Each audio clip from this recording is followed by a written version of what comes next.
ह्या बघा माझ्या इथे आता नुकत्याच भाकऱ्या भाजून झालेल्या आहेत। आता मी जसा ओल्या मिरचीचा ठेचा करते ना ती पद्धत दाखवणार आहे। तर बघा इथे तवा आपला तापलेला आहे। हे बघा एक 7-8 ओल्या मिरच्या टाकल्यात मी इथे। हे आपल्याला थोडेसे गरम करून घ्यायचे आहेत, जास्त नाही। यातच आपण 8-10 लसूण पाकळ्या घालणार आहोत आणि थोडंसं सुकं खोबरं। हे सुद्धा आपल्याला एकत्रच भाजून घ्यायचं आहे, थोडं जास्त नाही भाजायचं, गुलाबी कलर होईपर्यंत। तुम्ही यात शेंगदाणे घातलात तरी चालू शकतात, माझ्याकडे आता नाही आहे म्हणून मी घालत नाही आहे।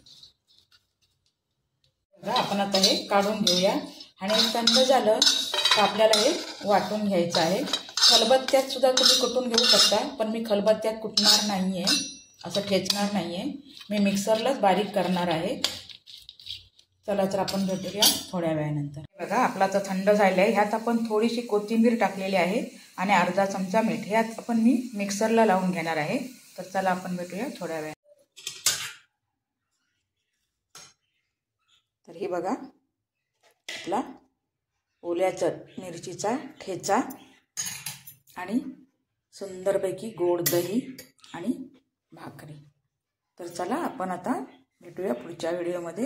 हा व्हिडिओ कसा वाटला ते तुम्ही नक्की कमेंट करून सांगा।